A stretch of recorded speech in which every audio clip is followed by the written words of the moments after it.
ये बात तो बच्चा बच्चा जानता है देश का कि मोदी जी जैसे ही मुंह खोलते हैं झूठ और जुमलों की बौछार शुरू हो जाती है। अब हुआ यूं कि मोदी जी कल अशोक विहार आए। मैं अशोक विहार की निवासी हूं और अशोक विहार वजीरपुर विधानसभा के अंतर्गत आता है, जहां से मैं कांग्रेस की प्रत्याशी भी हूं। तो कल आए भाषण देने के लिए और वही लंबी लंबी हाँकने लगे। सबसे पहले उन्होंने कहा कि अशोक विहार से मेरा बहुत गहरा नाता है, मैं तो पहले अशोक विहार में रहता था। अब भाई कोई उनसे पूछता वहां कि कहाँ रहते थे अशोक विहार में, किस फेज में रहते थे, 1 2 3 4, बुनकर कॉलोनी में, नीमड़ी कॉलोनी में, सत्यवती कॉलोनी में, सावन पार्क में, जे कॉलोनी में, वजीरपुर इंडस्ट्रियल एरिया में। लेकिन बड़ी चालाकी से उन्होंने कह दिया मैं तो अज्ञातवास में था। अब लीजिए, एक ही कालखंड में मोदी जी वडनगर में चाय भी बेच रहे थे, मगरमच्छ से 2 हाथ भी कर रहे थे। उसी समय हिमालय में भी अज्ञातवास में थे और अशोक विहार में भी अज्ञातवास में थे। यही नहीं, एनसीसी के कैडेट भी थे और आईफिल टावर के नीचे फोटो भी खिंचवा रहे थे। बांग्लादेश की आजादी का युद्ध भी लड़ रहे थे और माफ कीजिएगा, एंटायर पॉलिटिकल साइंस की डिग्री के लिए पढ़ाई भी कर रहे थे। तो भैया ये कहना ही पड़ेगा कि मोदी जी के झूठ पर विश्वास करना पैरों पर कुल्हाड़ी मारना नहीं है, उनके जुमलों पर विश्वास करना अपने पैर खुद कुल्हाड़ी पर मारना है।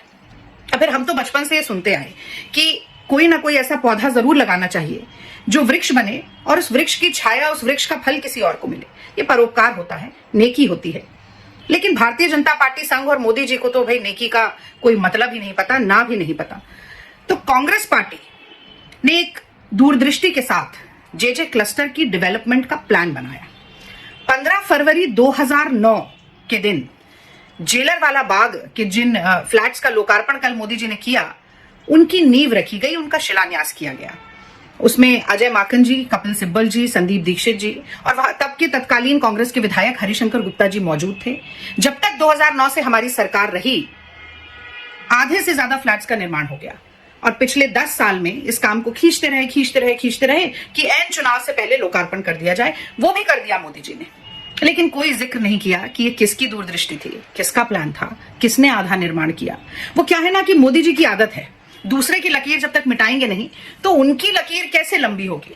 पर मैं मोदी जी को बता दूं कि भाई कितने ही पैर उचकालें, इस देश के निर्माता जो कांग्रेस के बड़े नेता रहे हैं, उनके आगे उनका कद बौना ही रहेगा।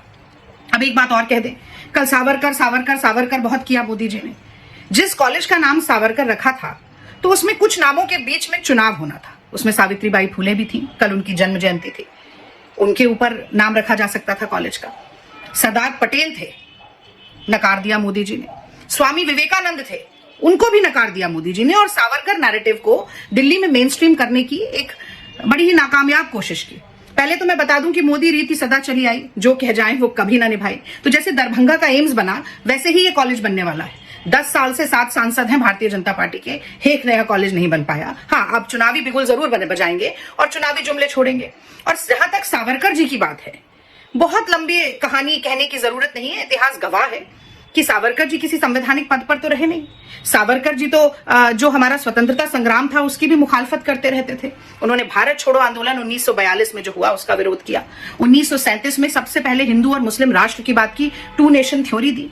उन्होंने क्षमा याचना के पत्र लिखे अंग्रेजों को, कहते हुए कि I will be your most trusted and obedient servant. अंग्रेजों की पेंशन पर उन्होंने जीवन निकाला। और यही नहीं, बापू की हत्या के आरोपी भी सावरकर रहे हैं। तो आपने ऐसे व्यक्ति का नाम चुना क्योंकि आप सांप्रदायिक नैरेटिव को फ्लोट करना चाहते हैं दिल्ली में। पर याद रखिए, दिल्ली की जनता को नफरत, हिंसा, सांप्रदायिकता, धर्म, जाति, वर्ग के नाम पर मतभेद नहीं चाहिए। इसीलिए मोदी जी, भारतीय जनता पार्टी 25 साल से दिल्ली में सत्ता से बाहर है। और आप एड़ी चोटी का जोर लगा लीजिए, दिल्ली की कौमी एकता को, दिल्ली के प्यार को, दिल्ली के बंधुत्व को आप नहीं मिटा पाएंगे। और जुमलेबाज, नौटंकीबाज की नोरा कुश्ती दिल्ली ने बहुत सहली। जिस अशोक विहार में आप अज्ञातवास में रहने का दावा कर रहे थे, उस अशोक विहार में गरीब आदमी को रोज 30 रुपए का पानी खरीद के पीना पड़ता है, 900 रुपया महीना और 11,000 रुपए साल हो जाता है। पर आपको क्या फिक्र है मोदी जी? यहां पर आप यमुना की सफाई की बात करके गए, मल मूत्र की नदियां बह रही हैं वजीरपुर इंडस्ट्रियल एरिया और जे कॉलोनी में और दिल्ली के तमाम ऐसे इलाकों में, पर आपको कोई सुध नहीं है। ना आपको है, ना उन फर्जीवाल को है। सफाई, जिस तरह की गंदगी का ढेर, कूड़े कचड़े का ढेर दिल्ली बनती जा रही है, जो greenest capital of the world थी 2011 में यूनाइटेड नेशंस ने कहा था जब शीला जी की सरकार थी, उसका क्या हाल हो गया है, आपको कहां सुध होगी?